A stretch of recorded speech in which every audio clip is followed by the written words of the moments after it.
Hide all my ties on.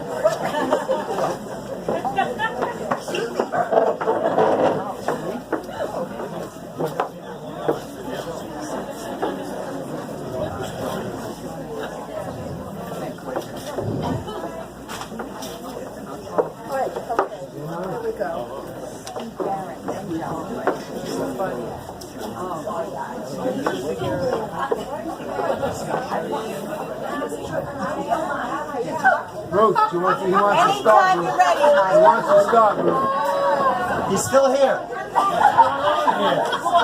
What do you need a picture of him? Let's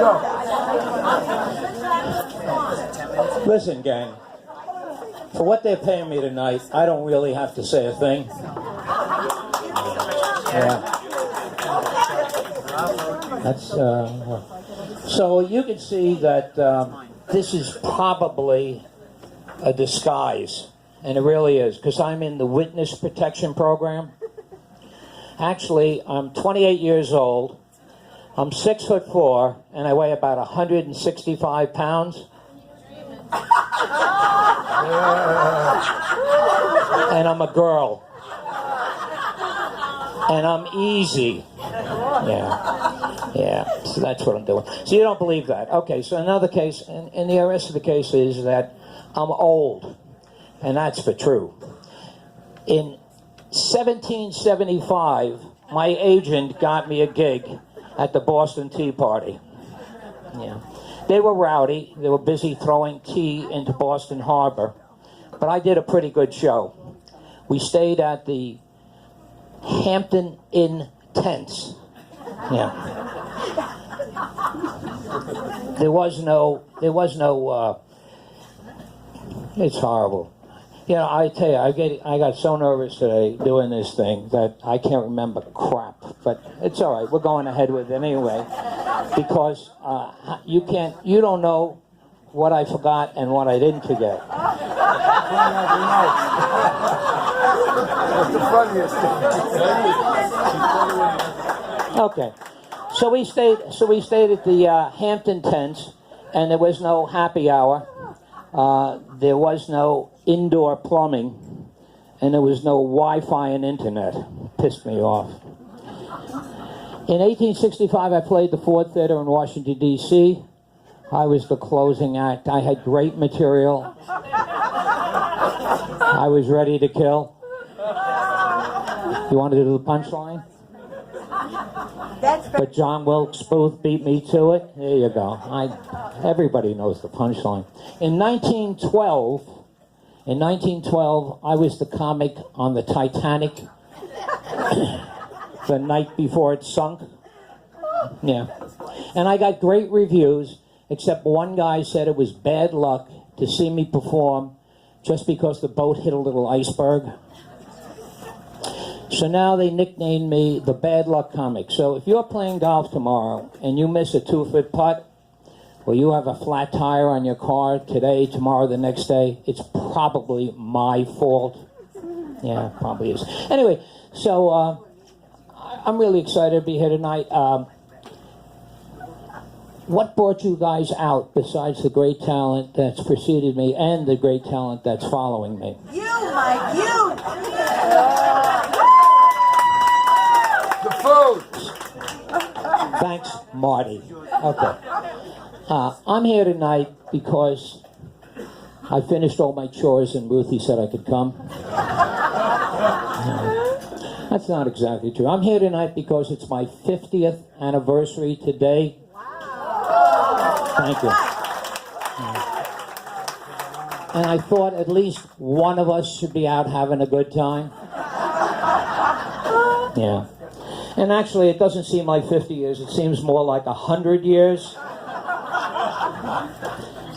Who's laughing the loudest over there? Gotcha. So it seems like 100 years because my wife has a split personality, and both of her tell me what to do all the time. Yeah. So now, when it comes to getting friendly, when it comes to getting friendly, both of her personalities have a headache. Except one time. One time, both of her personalities showed up at the same time. And in my whole life, that's as close as I ever came to having a menage a trois. Yeah. So for her anniversary, well, I got a new car for my wife. All my buddies think it was a great trade.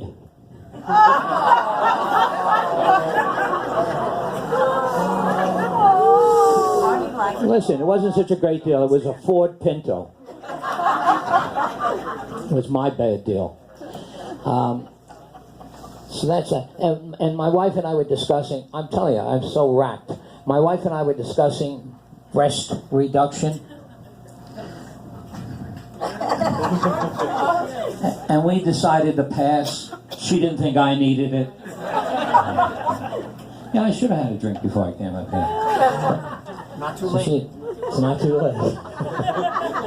So Ruthie and I had an argument. Surprise, surprise.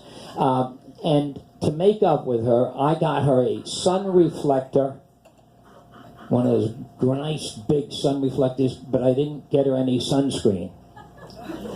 Ruthie, to make up, made this special dinner for me of all the foods I'm allergic to. I'm not sure we got this argument resolved yet. And let me ask you a question, David.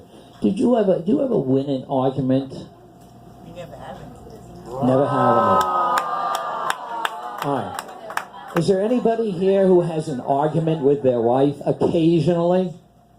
No, just you. No one. What? I don't care. I don't care what the answer. Is that a problem? You could still have an argument. Okay. He could be right. Ruthie could be right too. She's not. But anyway, I have never won an argument with Ruth except one time. I did win an argument with Ruth. It was in a dream I had. That's the only time. I wish I knew what came next. Let's go over to page 3, 4, 5. New car, we did that. Okay. So, Ruthie and I, we don't get friendly anymore because she wears her camouflage pajamas to bed, and now I can't find her.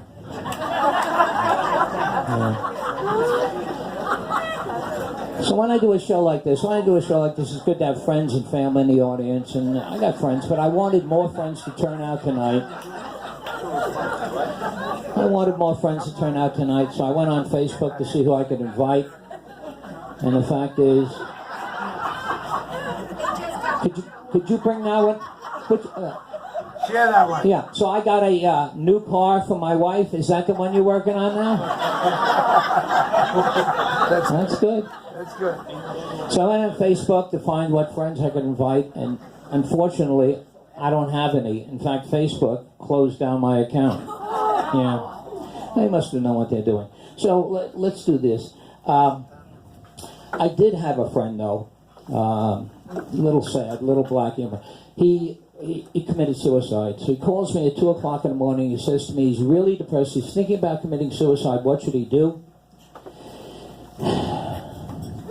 So I told him to call the suicide hotline because I know at 2 o'clock in the morning there's nobody there, but the message is don't do it, right? And now I have tremendous guilt because by mistake he called Nike. Where the message is just do it. That's right.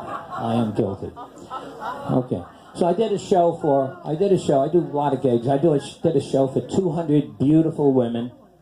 I gave them 20 minutes of my best stuff, and I did not get one smile.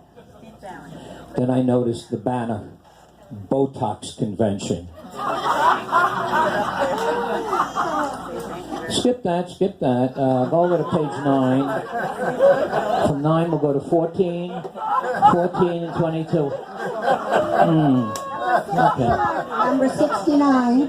Not number 69. First of all, This is a clean show. This is a vanilla show. I got you. This is a vanilla show. So I called up Dr. Laura. You guys know who Dr. Laura is? Radio psychologist, psychiatrist, whatever she is, on Sirius Radio. So finally she picks up the phone and says, "What's your problem?"